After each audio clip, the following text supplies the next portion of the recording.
The stagecoach lurched to a final, dusty halt in front of the weathered timber buildings of Sonora, California, and Rebecca Bennett stepped down onto soil she prayed would finally offer her sanctuary from the wreckage of her past.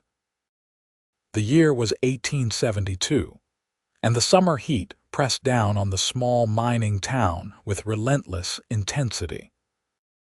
Rebecca clutched a worn carpetbag that contained everything she owned in this world: 2 threadbare dresses, a silver locket her mother had given her before dying of consumption, and exactly $3.47. At 23 years old, she had left behind a Philadelphia boarding house where she had worked herself to exhaustion for a cruel woman who paid her barely enough to survive. When that woman had accused Rebecca of stealing a brooch she had simply misplaced, Rebecca knew it was time to leave before worse accusations followed. She had heard tales of California, of opportunities and fresh starts, and she had scraped together every penny for the journey west. Now, standing in the middle of a dusty street with the afternoon sun beating down on her dark auburn hair, she wondered if desperation had clouded her judgment. The town looked rough, filled with miners and rough-hewn men who eyed her with curiosity as they passed. She had no employment prospects, no friends, and nowhere to sleep when night fell. "You lost, miss." Rebecca turned to find a stocky man with a tobacco-stained beard leering at her. His clothes were filthy, and his eyes held a predatory gleam that made her stomach clench. "I am quite well, thank you," she said, forcing strength into her voice though her hands trembled. "Woman alone in Sonora needs friends," the man said, stepping closer. "I could be real friendly. The lady said she is well." The voice came from behind her, deep and calm but carrying an unmistakable edge of warning. "I suggest you move along, Jennings." Rebecca turned to see a tall man in worn denim and a dusty hat stepping up beside her. He had removed his hat as he addressed her, revealing sandy brown hair and eyes the color of river stones. His face was weathered by sun and wind, strong-jawed and handsome in a rugged way, probably in his mid-20s. He held himself with quiet confidence, one hand resting casually near the revolver at his hip. The man called Jennings spat in the dirt but backed away, muttering under his breath. "Thank you," Rebecca said, trying to steady her breathing. "I appreciate your intervention, Mr. Xavier Donovan," he said, replacing his hat. "Most folks call me Xav. You just arrive on the stage." "Yes, I am Rebecca Bennett. Pleased to make your acquaintance, Miss Bennett." His gray eyes studied her with concern. "You have family waiting for you in Sonora." Rebecca straightened her shoulders, unwilling to appear as desperate as she felt. "Not exactly. I came seeking employment opportunities." Xavier's expression grew troubled. "Miss Bennett, I do not mean to speak plainly out of turn, but Sonora is not the kind of town where a lady alone finds respectable work easily. Most establishments here cater to minors, and they are not always run by honorable people." "I am a hard worker," Rebecca insisted. "I can cook, clean, so keep accounts. Surely someone needs those skills. I am certain someone does." Xavier glanced down the street, then back at her. "Have you secured lodging?" The silence that followed answered his question. "Come with me," he said decisively. "My employer runs a cattle ranch about 5 miles outside town. We have a housekeeper, Mrs. Martha Crane, who is getting on in years and has been complaining about needing help. The work is honest, the pay is fair, and you would have a safe place to sleep. I cannot promise she will hire you, but I can promise you a good meal and a chance to make your case." Rebecca hesitated.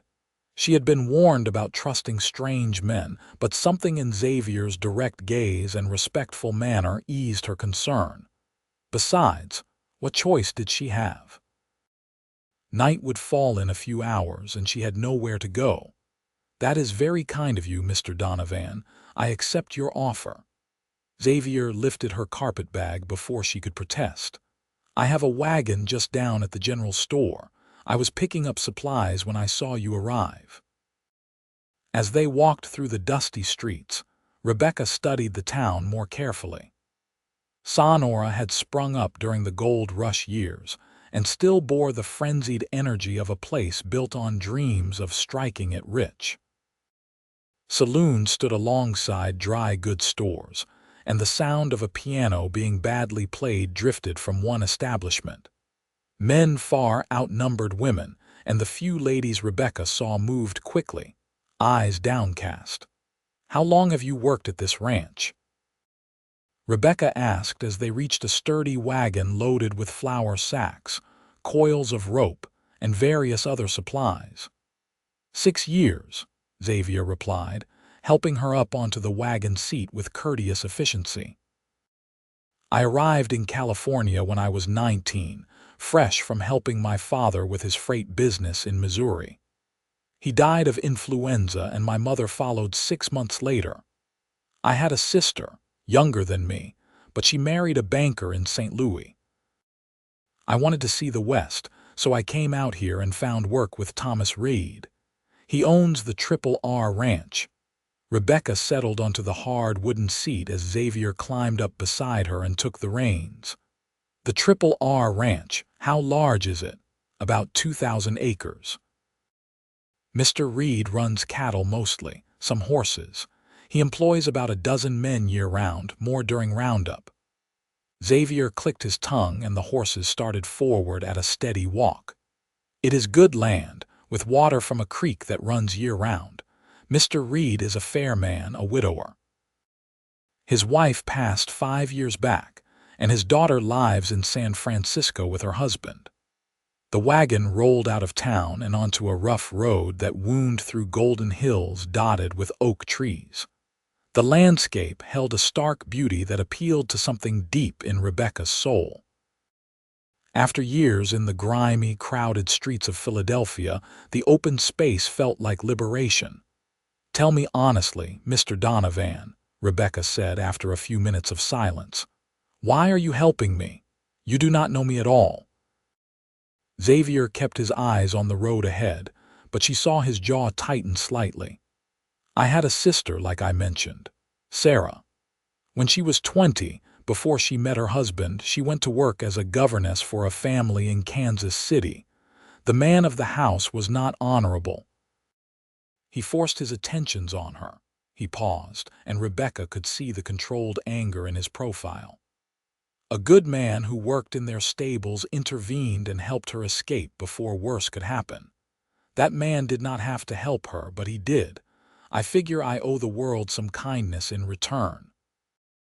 Rebecca felt her throat tighten with emotion. "I am sorry about what happened to your sister. She recovered. She is happy now with a good man and 2 children." Xavier glanced at her then, and his expression softened. "I just figure everyone deserves a fair chance, Miss Bennett. You look like you have come a long way hoping for something better." "I have," Rebecca admitted quietly. "Philadelphia offered me nothing but hard work and cruel employers. I saved every penny for 2 years to afford passage west. I suppose I had romantic notions about California being full of opportunity." "Opportunity exists here," Xavier said, "but it comes with hard work and some danger. This is still rough country. The railroad has brought more civilization, but Sonora and the surrounding areas still see their share of trouble. Claim jumpers, rustlers, men running from the law, not to mention harsh weather, rattlesnakes, and mountain lions." "You paint quite a picture," Rebecca said with a slight smile. For the first time, Xavier smiled back, and the transformation of his serious face was remarkable. "I am not trying to frighten you, Miss Bennett. Just want you to understand what you are getting into. California is not the gentle East." "The East was not gentle to me," Rebecca replied. "I will take my chances here." They fell into a comfortable silence as the wagon climbed a gentle slope. The late afternoon sun painted the hills in shades of amber and gold, and a hawk circled lazily overhead. Rebecca found herself studying Xavier from the corner of her eye. He had capable hands on the reins, strong but gentle with the horses. His profile showed a straight nose, a firm mouth, and the weathered complexion of a man who spent his life outdoors.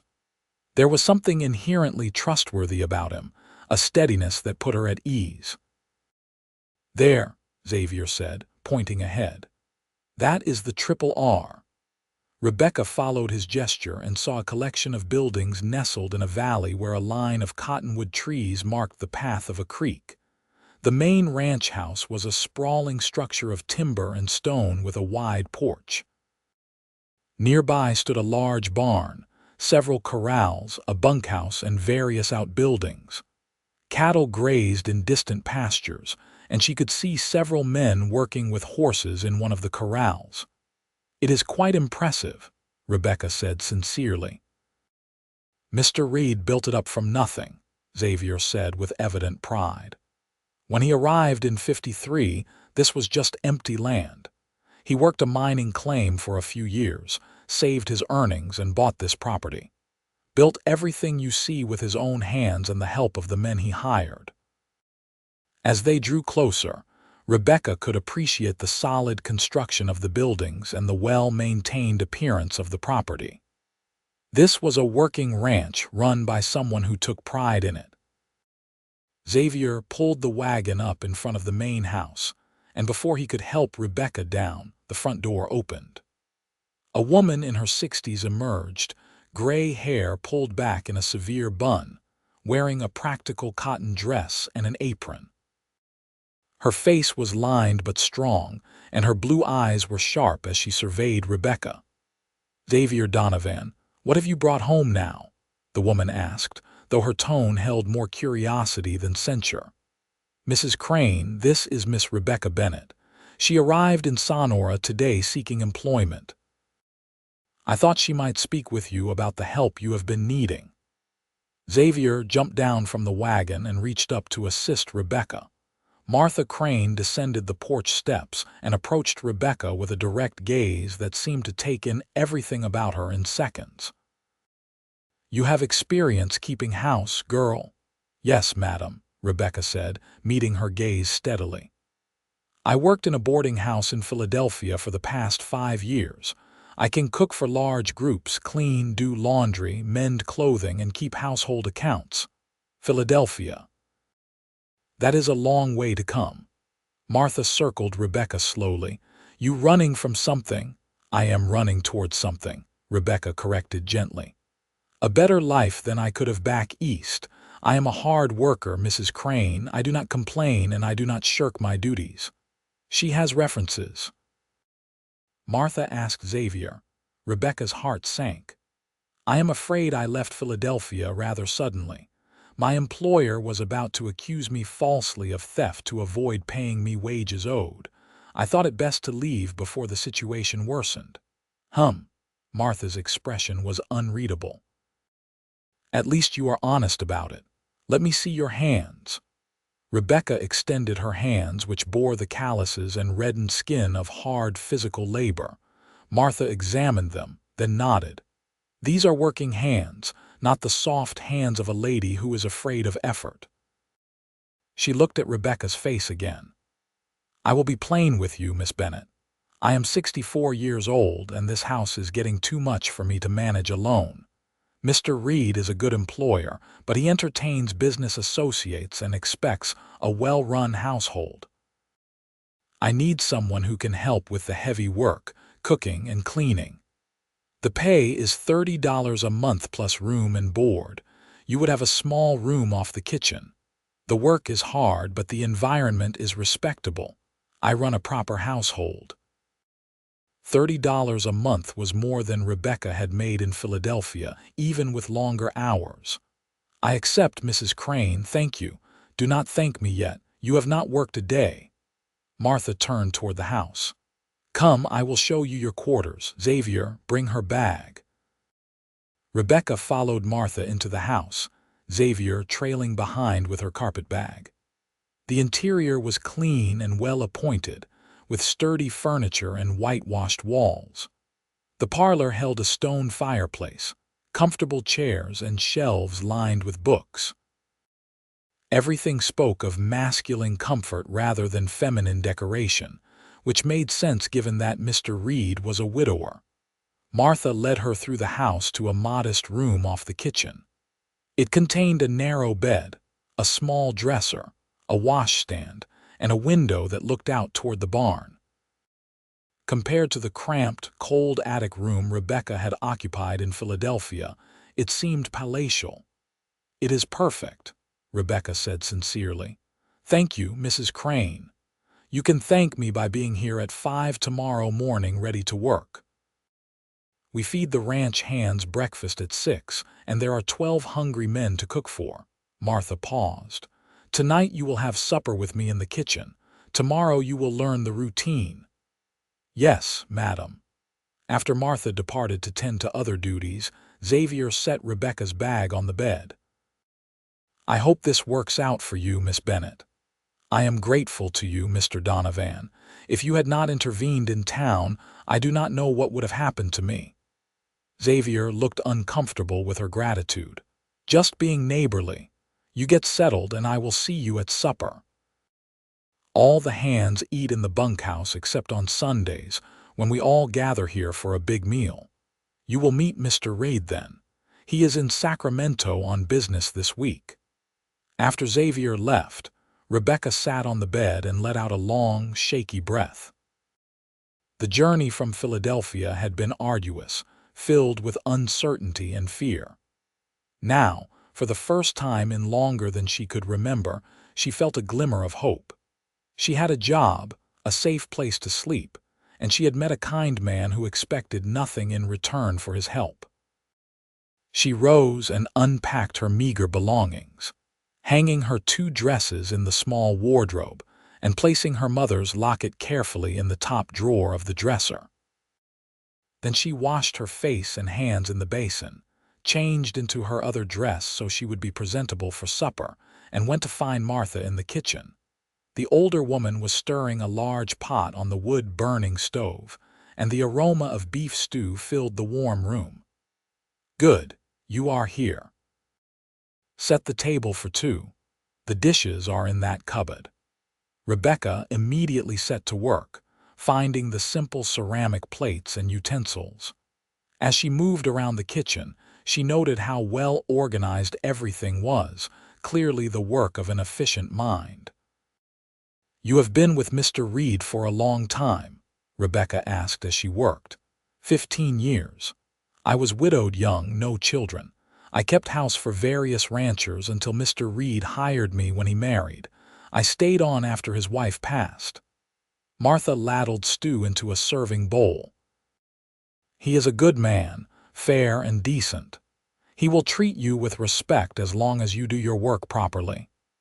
They sat down to eat, and Rebecca found the stew delicious, rich with tender beef and vegetables. As they ate, Martha asked questions about Rebecca's experience, her journey west, and her expectations. Rebecca answered honestly, sensing that Martha valued straightforwardness. "That Xavier is a good man too," Martha said after a while. "Best horseman on the ranch and steady as they come. Mr. Reed trusts him more than anyone else. In fact, he is likely to make him foreman soon, now that old Jack Turner is talking about retiring."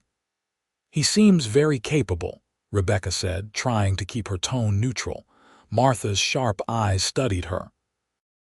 "He is also unattached, though plenty of girls in Sonora have tried to catch his eye. He is particular, I suppose, waiting for the right woman."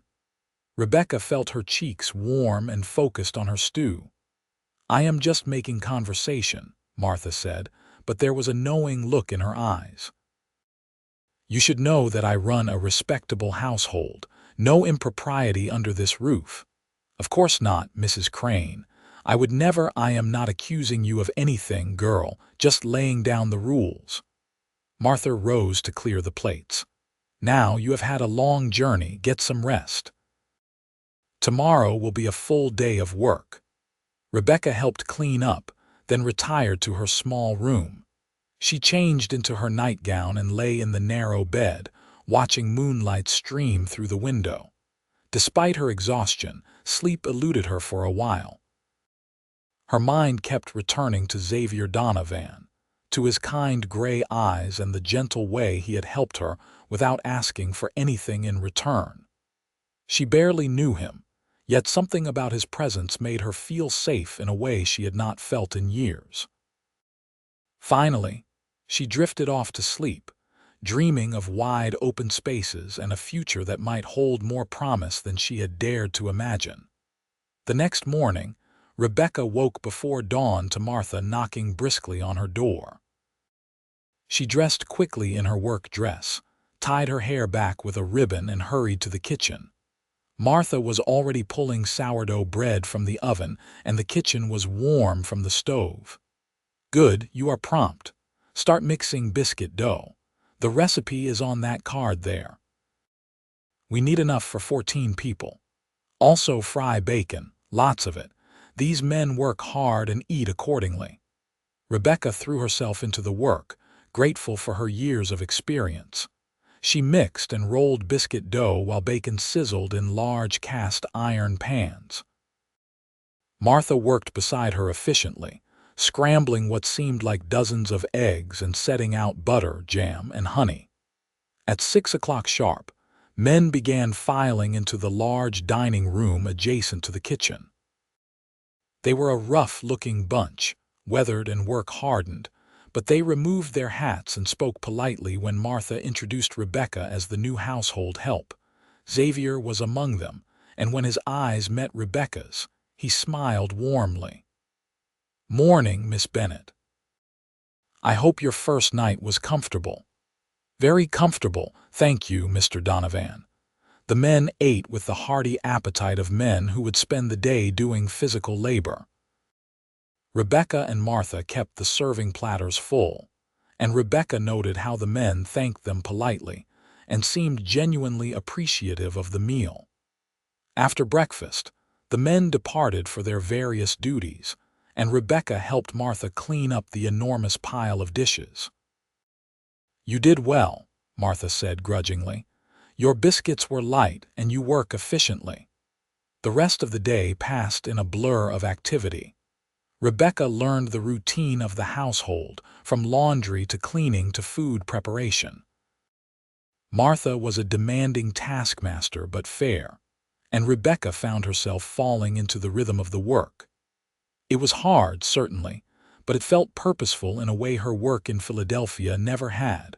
Over the following days, Rebecca settled into life at the Triple R Ranch. She rose before dawn, helped prepare breakfast, cleaned the house, did laundry, prepared lunch and dinner, and fell into bed exhausted each night. But it was a good exhaustion, the kind that came from honest work and fair treatment. She saw Xavier daily, usually at meals, and they began to exchange pleasantries that gradually grew into real conversations. She learned that he loved working with horses, that he had read widely despite his rough occupation, and that he had a dry sense of humor that often made her laugh. He learned that she played piano, though she had not touched one in years, that she missed the theater performances she used to glimpse from the cheap seats in Philadelphia, and that she dreamed of someday having a home of her own. 2 weeks after Rebecca's arrival, Thomas Reed returned from Sacramento. He was a man in his late 50s, tall and lean with silver hair and a weathered face that spoke of decades spent building his ranch from nothing. His manner was gruff, but not unkind. "So you are the new help Martha hired," he said, looking Rebecca over with shrewd blue eyes. "She says you are a good worker." "I try to be, sir." Martha does not give praise lightly. "Keep up the good work, Miss Bennett. If you need anything, speak to Martha or to Xavier. He is my right hand around here." That Sunday, Rebecca experienced her first communal meal with all the ranch hands gathered in the main house. It was a boisterous affair, with the men telling stories, joking, and consuming astonishing quantities of food. Rebecca had helped Martha prepare a feast: roasted beef, mashed potatoes, gravy, vegetables, fresh bread, and 3 pies. Xavier sat across from Rebecca at the long table, and she was acutely aware of his presence.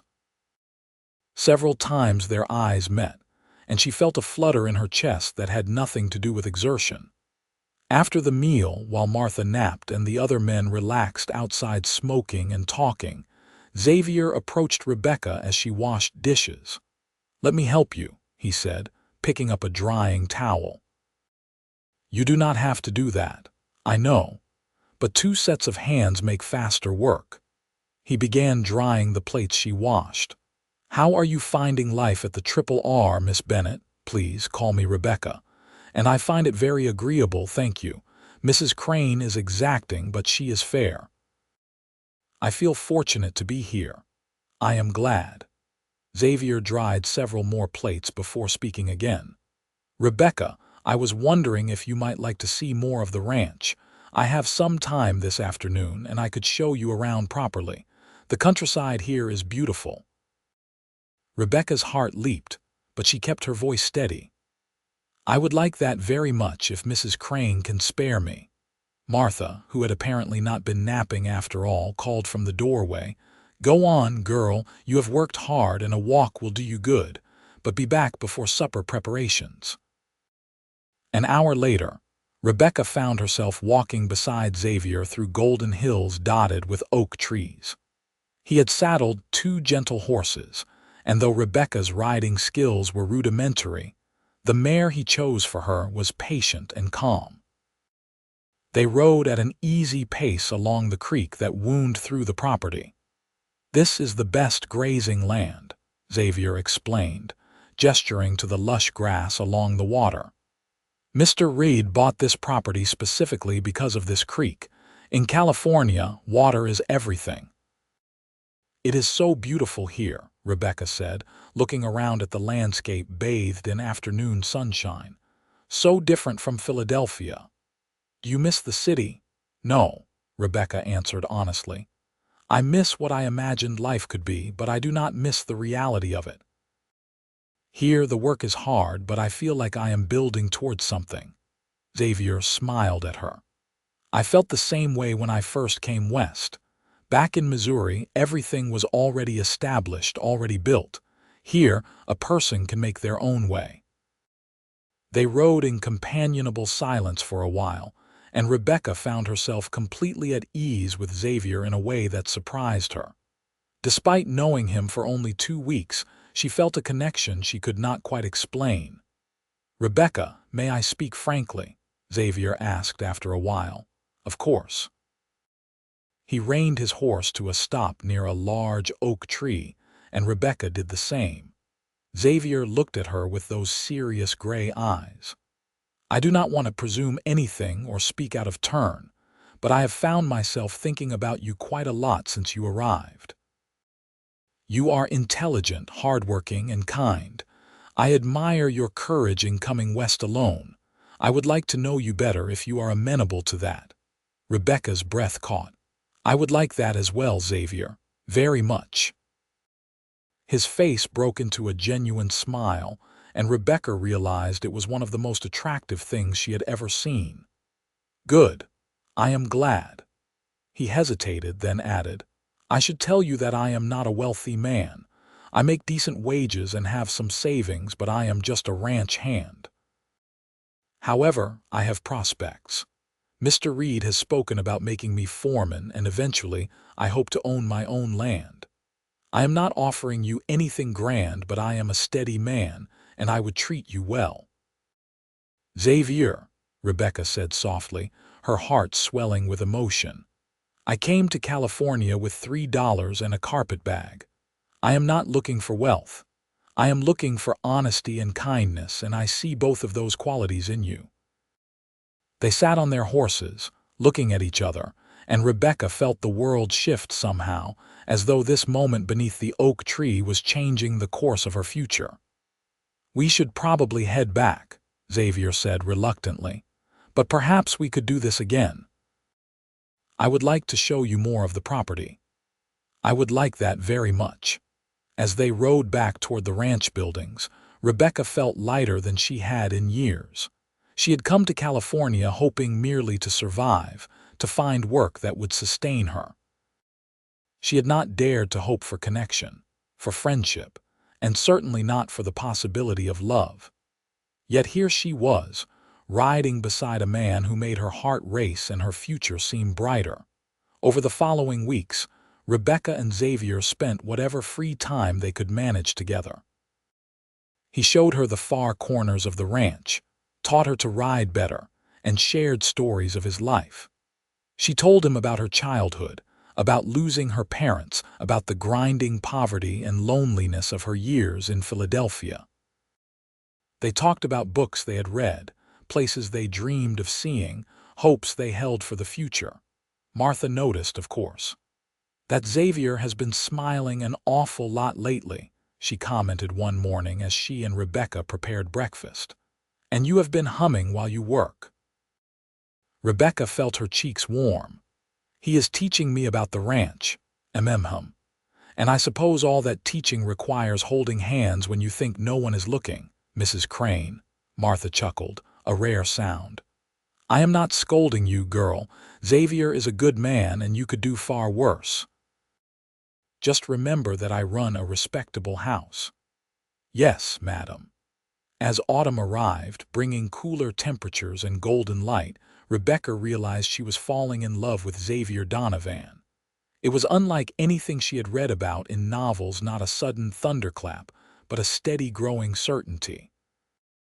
She loved the way he treated the horses with gentle patience, the way he spoke respectfully to everyone regardless of their station, the way his eyes lit up when he saw her, the way he listened when she talked as though her words truly mattered. One evening in late October, Xavier asked Rebecca to walk with him after supper. They strolled down toward the creek, where cottonwood leaves were turning gold and drifting into the water. The air was crisp and clean, and stars were beginning to appear in the darkening sky. Rebecca, Xavier said, taking her hand as they walked, I need to tell you something. Her heart began to beat faster. What is it? Mr. Reed officially made me foreman this morning. It comes with a significant raise in wages and a small house on the property, about a mile from the main ranch. It needs some work, but it is sound. Xavier, that is wonderful. You deserve it. Thank you. He stopped walking and turned to face her, taking both her hands in his. Rebecca, I know we have known each other for only a few months, but I am certain of my feelings. I love you. I love your strength, your kindness, your laugh, everything about you. I want to build a life with you if you will have me. I cannot offer you luxury, but I can offer you my devotion, my labor, and my heart. Will you marry me? Tears sprang to Rebecca's eyes. Yes, she whispered. Yes, Xavier, I will marry you. I love you too. He pulled her into his arms and kissed her, gentle at first, then with growing passion. Rebecca melted into his embrace, feeling as though she had finally come home after a long journey through darkness. When they returned to the main house, hand in hand, Martha took one look at their faces and smiled. About time, she said. I will make a cake. Thomas Reed was equally pleased. Xavier is like a son to me, he told Rebecca. I am glad he found a good woman. You have my blessing, and as a wedding gift, I will deed you both 10 acres of land adjacent to the foreman's house. You can build on it, raise cattle or horses, make it your own. Rebecca could hardly believe the turn her life had taken. Just months ago, she had stepped off a stagecoach with nothing but hope and a few dollars. Now she was engaged to a wonderful man and being welcomed into a community that felt like family. They planned a simple wedding for December, giving Rebecca time to sew a proper dress and Xavier time to make the foreman's house habitable. In the weeks leading up to the wedding, Rebecca and Xavier worked together to prepare their future home. The house was a modest structure of 2 rooms and a loft, but Xavier repaired the roof, replaced broken windows, and built Rebecca a kitchen worktable.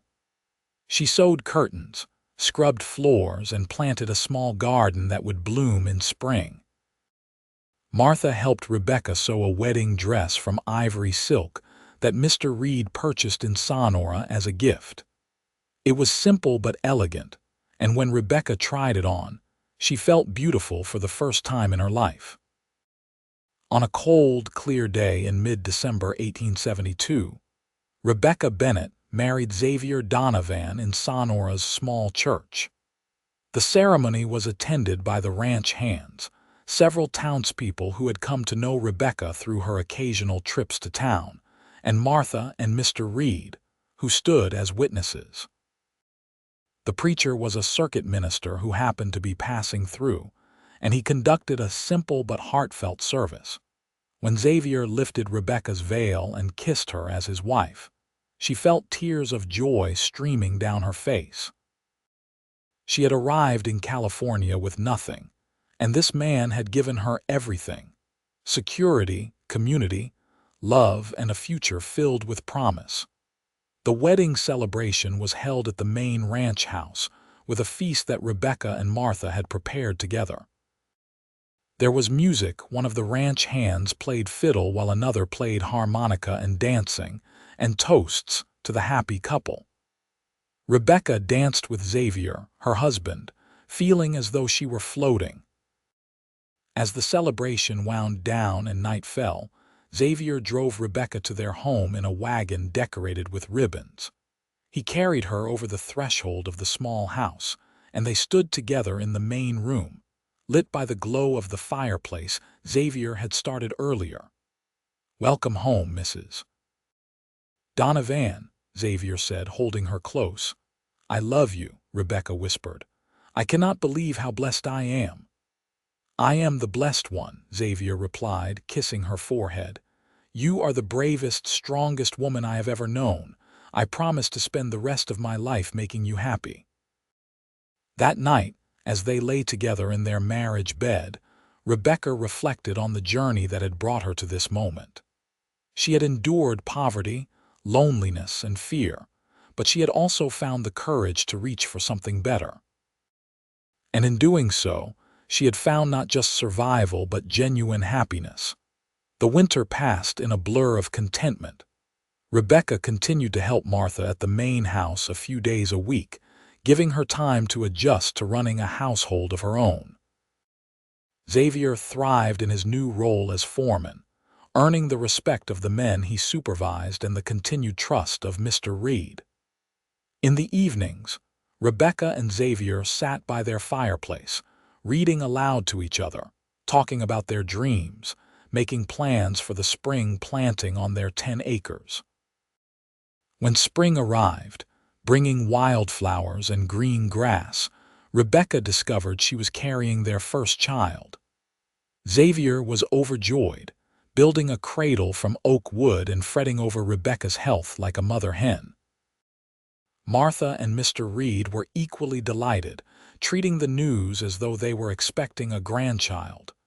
"You should rest more," Xavier insisted one evening as Rebecca kneaded bread dough. "I am pregnant, not ill," Rebecca laughed.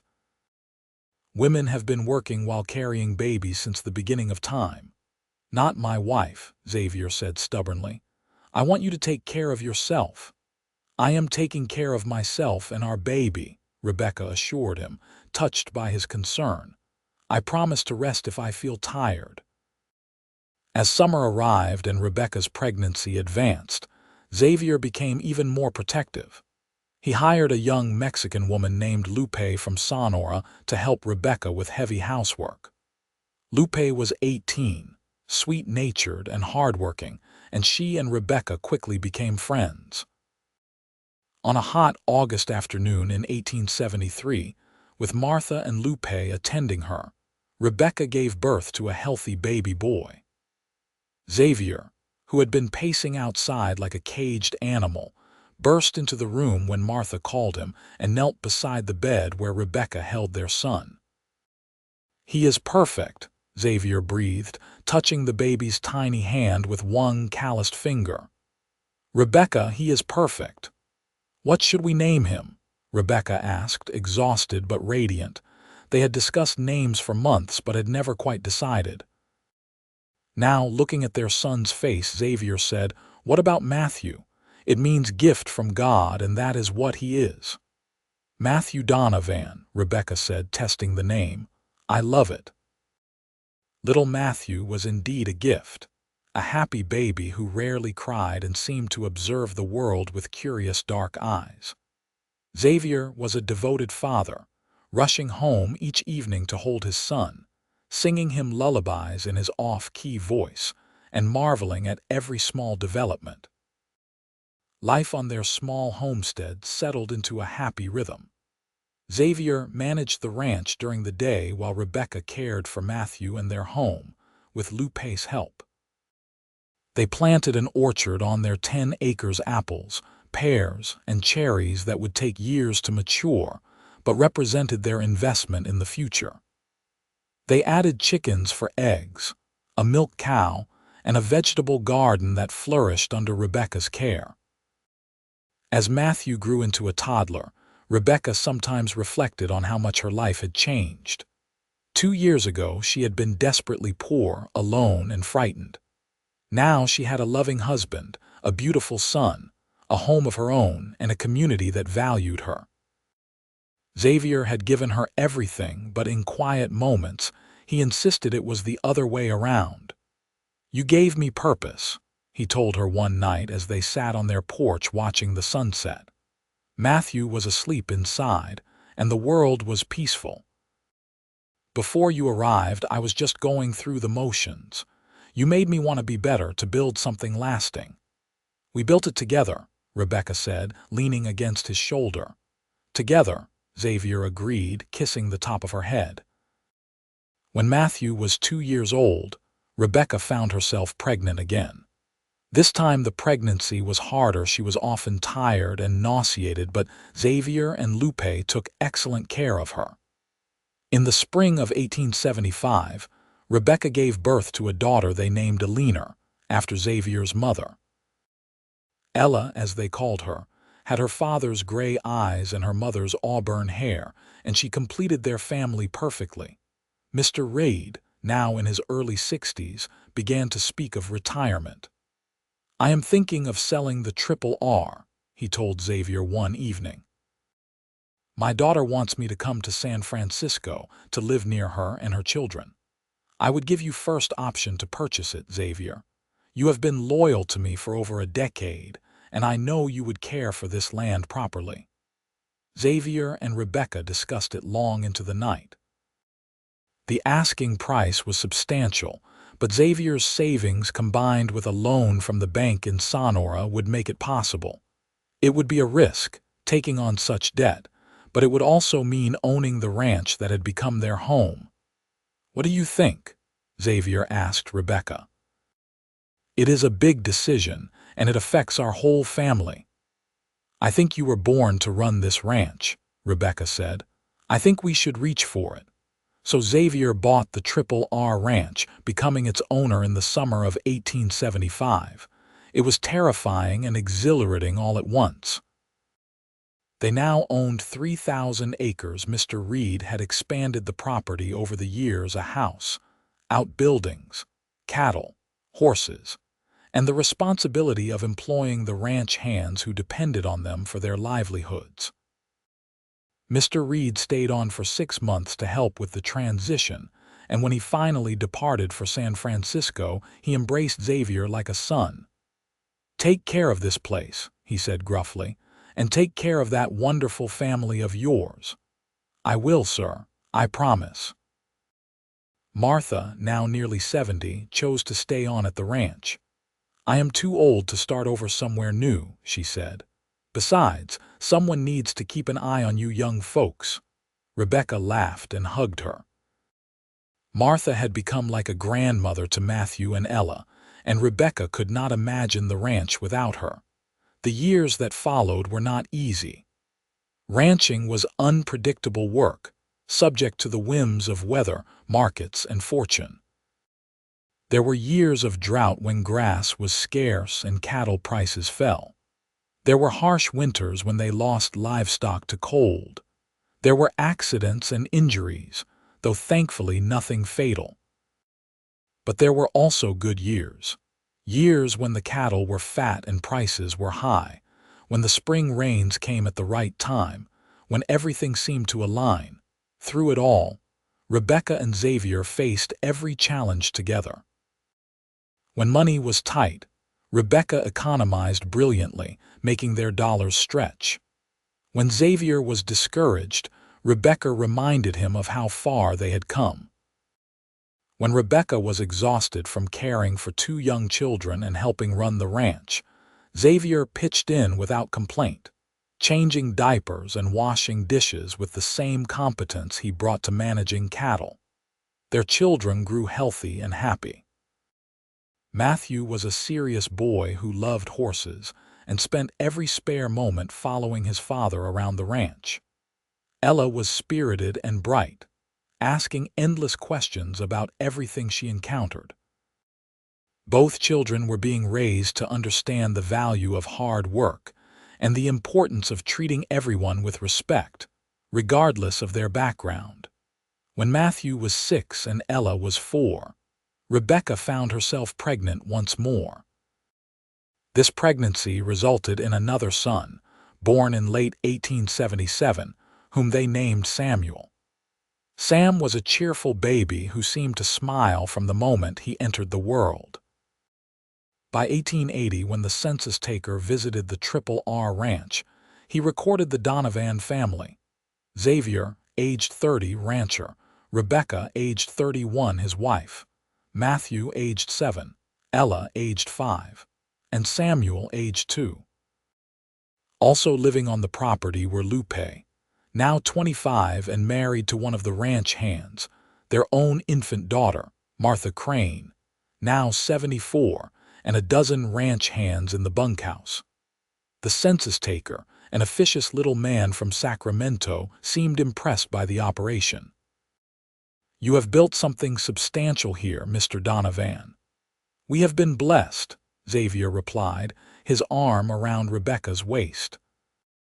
That evening, after the children were in bed and the house was quiet, Rebecca and Xavier sat on the porch of the main ranch house. They had moved into it after purchasing the ranch, turning their original small house into quarters for the foreman.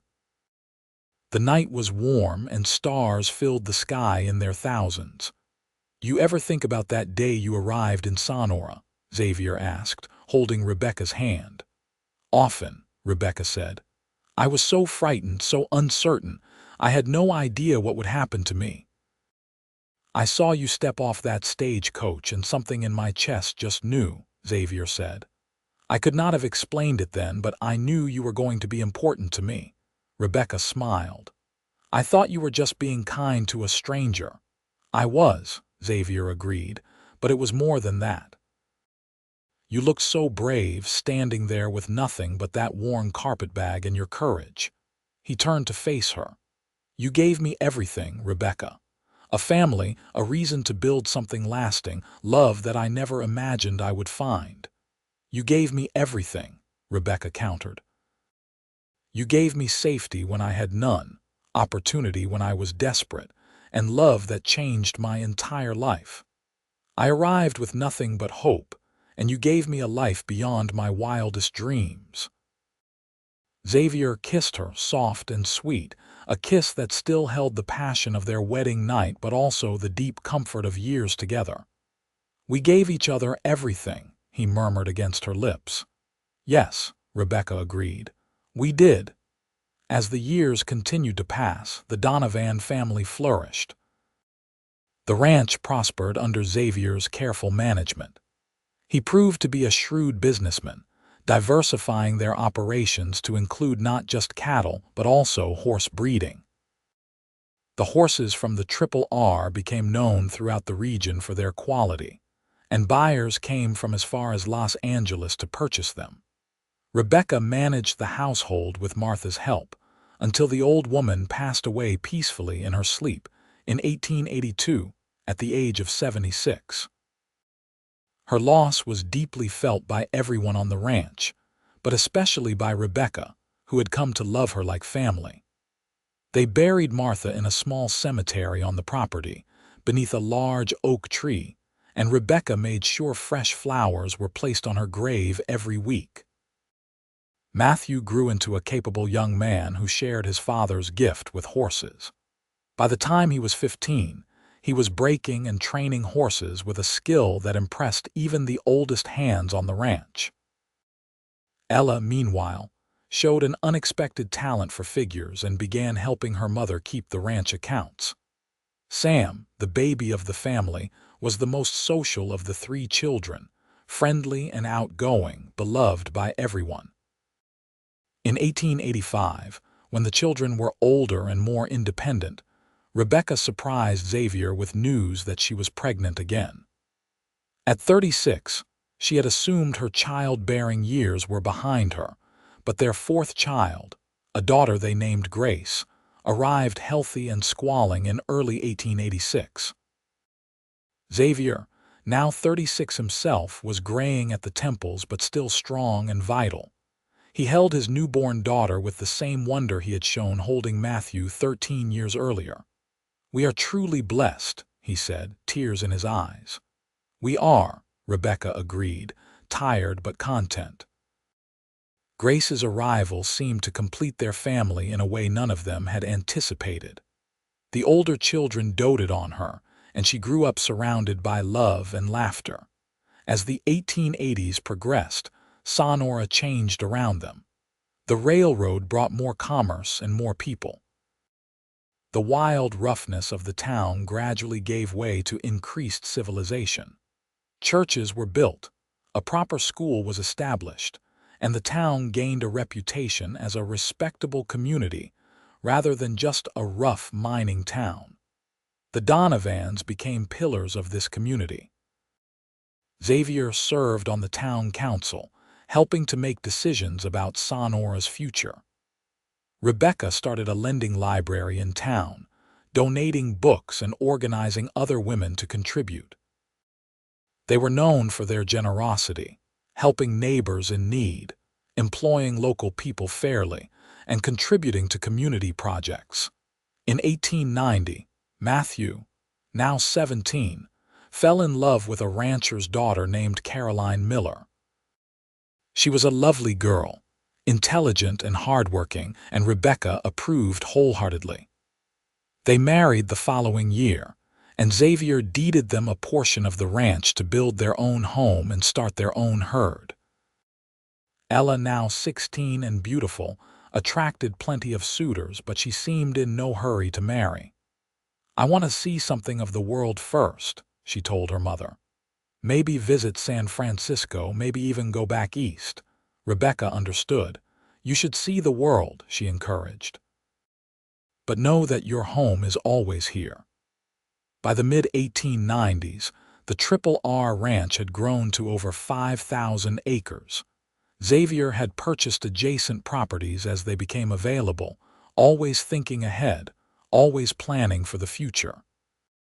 The ranch employed over 30 men year-round and produced some of the finest cattle and horses in California. But despite their success and prosperity, Rebecca and Xavier never forgot their humble beginnings. They contributed generously to charities that helped struggling families. They took in young people who needed work and gave them fair wages and opportunities to learn. They remembered what it was like to have nothing and made sure to extend the same kindness that had been shown to Rebecca when she arrived with nothing but hope. In 1897, they celebrated their 25th wedding anniversary with a large party on the ranch. Over 100 people attended, including family, friends, ranch hands, townspeople, and business associates. Matthew and Caroline were there with their 2 young children. Ella had returned from a year in San Francisco, full of stories about city life, but clearly happy to be home. Sam, now 20, was courting a schoolteacher from Sonora. And Grace, at 11, helped serve cake and charmed everyone with her sweet nature. As the party wound down and guests departed, Rebecca and Xavier stood together on the porch, watching the sunset paint the hills in shades of gold and amber. Quarter of a century had passed since their wedding day, and Rebecca's love for this man had only deepened with time. "Thank you," she said softly. "For what?" Xavier asked, his arm around her waist. "For everything. For seeing me that day in Sonora when I was lost and afraid, for bringing me here, for loving me, for building this life with me." Xavier pulled her closer. "Rebecca, you transformed my life. Before you, I was just existing. You gave me purpose, joy, family, everything that matters." "We saved each other," Rebecca said. "We did," Xavier agreed. "And I would do it all again in a heartbeat." As the new century approached, the Donovans watched their children establish their own lives.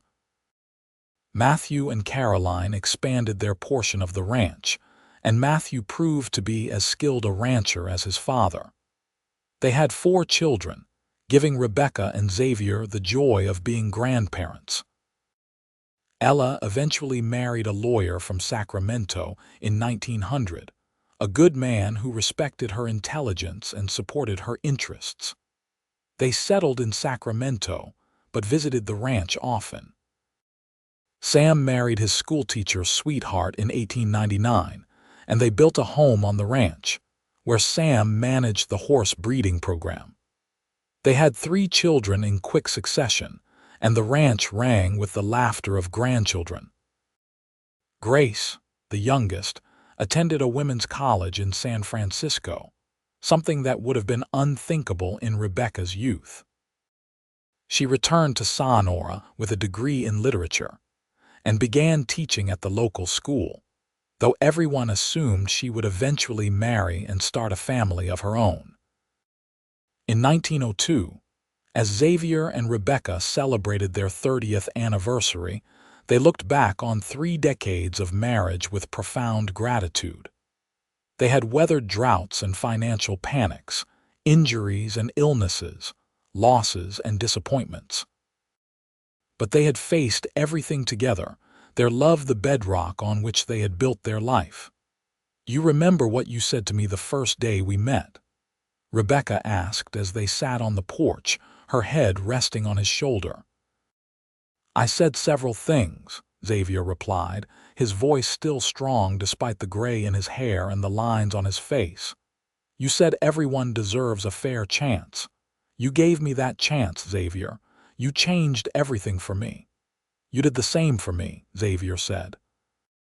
"You were the bravest person I had ever met, stepping off that stagecoach with nothing but hope and determination. How could I not fall in love with you?" Rebecca smiled. "We have been blessed beyond measure." "We have," Xavier agreed. 4 wonderful children, 12 grandchildren so far, a ranch that has prospered, and 30 years of love. What more could anyone ask for?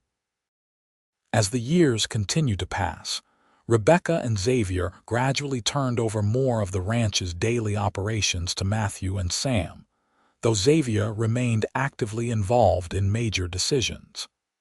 They had earned the right to slow down a bit, to enjoy their grandchildren, to travel occasionally. They visited Ella in Sacramento, took a trip to San Francisco to see the sights, and once even traveled to St. Louis to visit Xavier's sister Sarah, now a grandmother herself. In 1910, Sonora celebrated its 60th anniversary as an incorporated town, and the Donovans were honored for their contributions to the community.